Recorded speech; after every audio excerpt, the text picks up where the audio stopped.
Membri tal-komunità Griega f'Malta inġabru l-belt biex jesprimu l-ħsieb tagħhom kontra li jkun approvat il-ftehim propost mill-Unjoni Ewropea u l-kredituri tal-Greċja.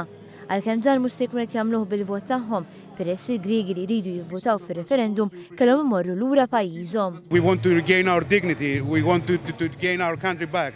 And we want to work, we want to pay our debts, we want to be okay with that. We want to stay in Euro, but not like that, not like slaves. They try to blackmail the Greek government and the Greek people to sign an agreement which is unfair for the Greek people. Skont l-aħħar sħariġ fil-Greċja juri li t-tagħtija bejn l-IVA u l-le se tibqa' sal-aħħar imma l-IVA xorta mid-dera se jibqa' l-favorit.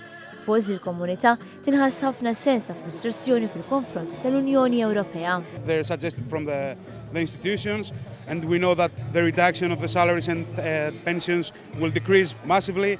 The taxation will increase massively. The European Union and the IMF, they say no, rich people won't pay nothing, they will pay again only the poor. And it's unfair, so we say no.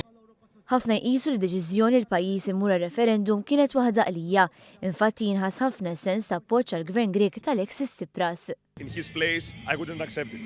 For sure, I wouldn't accept it. I would prefer to quit than keep going in a country that votes yes for a thing like that. We hope that they won't leave the Greek people. We need this government because it's the first time that a Greek government cares about the people.